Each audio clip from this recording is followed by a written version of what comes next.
Imagine being so spectacularly bad at something that America, the country that gave us reality TV presidents and deep-fried everything, feels compelled to stage an intervention. Well, congratulations Britain, we've officially achieved that level of democratic dysfunction. The United States has just published what can only be described as the diplomatic equivalent of your worst ever school report, except instead of disappointing your parents about your maths grades, we're disappointing our closest ally about basic human rights. What a time to be alive. The US State Department has essentially handed Keir Starmer's government a performance review that makes your most brutal annual appraisal look like a love letter. This isn't just friendly criticism between allies, this is an official government document declaring that Britain's human rights situation has worsened during the year with serious restrictions on freedom of expression. It's like being told your cooking is inedible by someone who thinks Cheese Whiz is a food group, except this time they're absolutely right about the cooking.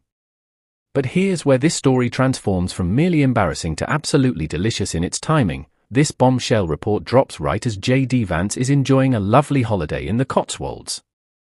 The incoming American vice president is literally staying at David Lammy's Grace and Favour mansion while his government publishes a report that essentially calls Britain authoritarian. It's like your house guest writing a scathing TripAdvisor review while they're still eating your breakfast and using your Wi-Fi. The audacity is almost artistic. Now, what exactly has got our American friends so worked up that they felt the need to publicly dress us down like this? Buckle up, because it's not just one spectacular failure, it's an entire buffet of civil liberties catastrophes that would make even George Orwell say steady on, that's a bit much. First up, let's talk about the government's response to the Southport tragedy, because apparently we've managed to turn a national crisis into an international embarrassment. The Americans are absolutely livid about how Starmer's administration handled the aftermath of those riots.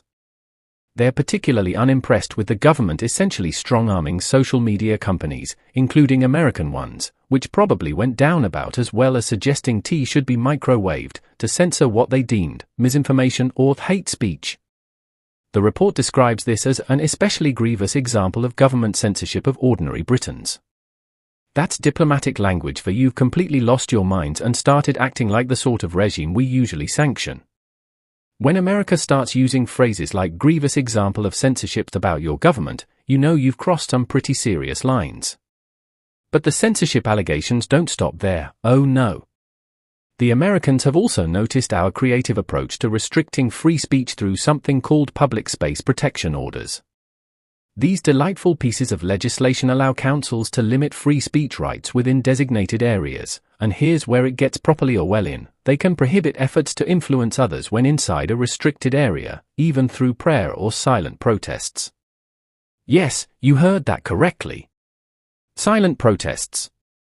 We've apparently reached the point where standing quietly with your own thoughts in certain public spaces might land you in legal trouble. It's like we've taken the concept of thought police and decided to make it an actual policing policy. The Americans specifically mention areas around abortion clinics, where these orders can essentially criminalize internal monologue if it happens to be the wrong sort of internal monologue in the wrong place.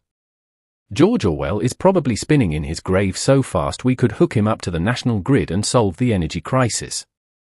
We've managed to create a system where not only can the government tell you what you can't say, but apparently what you can't think while standing in certain postcodes. Then there's the Online Safety Act, which has been given a proper kicking by our friends across the pond. This summer's legislative masterpiece forces adults to verify their ages to access certain websites, which the Americans warn could threaten to ban website encryption, putting user privacy at serious risk.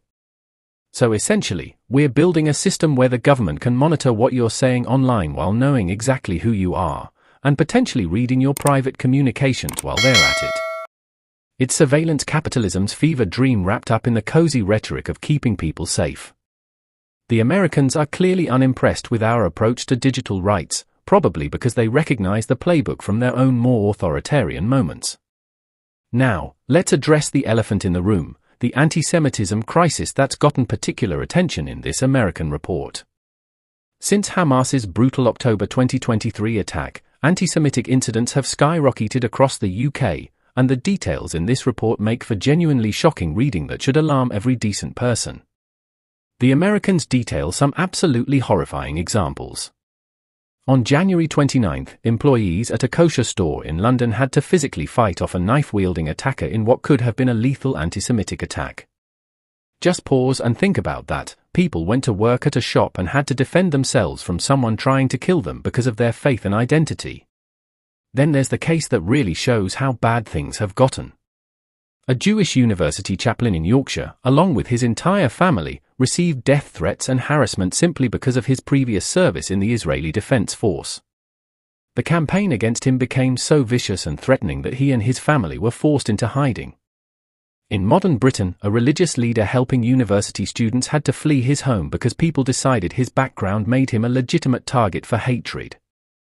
These aren't just statistics on a government spreadsheet, these are real people, real families experiencing real terror on British streets. When America, a country currently dealing with its own complex issues around hate crimes, is specifically calling out your anti-Semitism problem in an official State Department report, you know something has gone catastrophically wrong. The report doesn't mince words, describing this as a significant human rights issue with crimes, violence, or threats of violence motivated by anti-Semitism. Coming from a diplomatic establishment that usually employs language so careful it could defuse a bomb, this is the equivalent of shouting through a megaphone. But let's talk about the real star of this diplomatic disaster, J.D. Vance's perfectly timed intervention. While enjoying the hospitality of our Foreign Secretary, Vance delivered what can only be described as a masterclass in how to criticize your host without actually throwing your tea in their face. Vance warned Britain not to follow what he called America's very dark path regarding free speech restrictions from 2020 to 2024. He said, "I think the entire collective West, the transatlantic relationship, our NATO allies, certainly the United States under the Biden administration, got a little too comfortable with censoring rather than engaging with a diverse array of opinions. This is diplomatic speak for we all went a bit mad with the censorship for a while, but at least we've learned our lesson and are trying to fix it."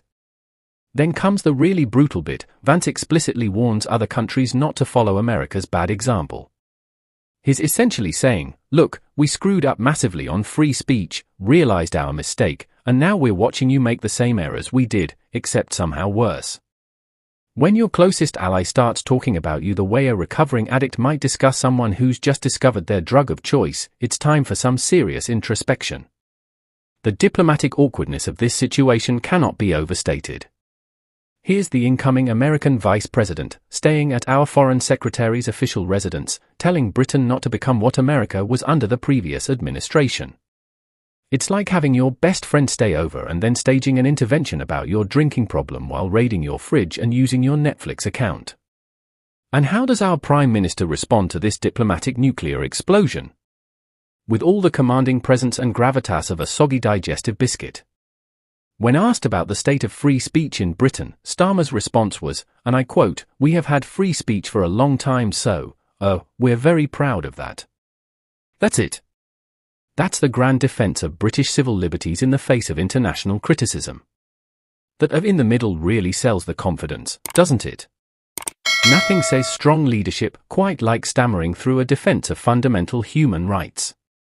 It's the political equivalent of saying I'm fine while obviously falling apart. The American report's conclusion is particularly devastating. They state there's a significant human rights issue in Britain, with serious restrictions on freedom of expression, including enforcement of or threat of criminal or civil laws in order to limit expression. They also note the government has been inconsistent in dealing with officials who've committed human rights abuses.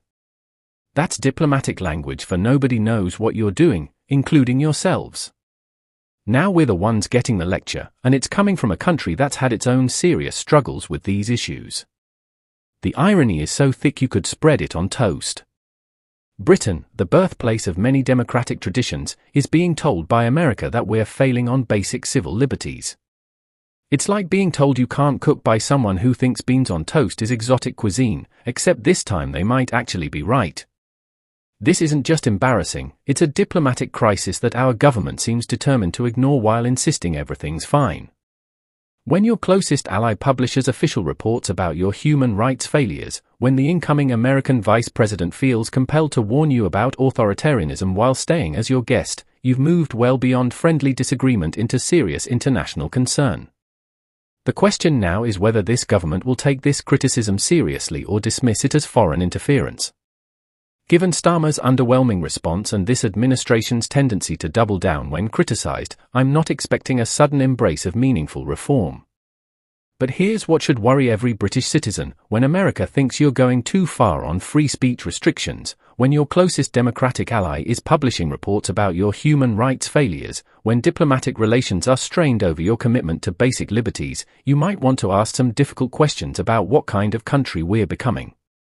So there you have it. Britain has achieved the remarkable feat of making America concerned about our democracy, and we've turned ourselves from the nation that exported democratic values to the nation that imports criticism about our lack of them. What do you think about America's scathing assessment? Are they right to call us out so publicly, or is this diplomatic overreach? Have we really become the authoritarian nightmare that this report suggests? Drop your thoughts below, hit subscribe because we'll be covering every twist of this developing story, and remember, for now, we can still have this conversation. Until next time, this has been UK Daily Coffee, keeping you informed about the spectacular mess that is British politics.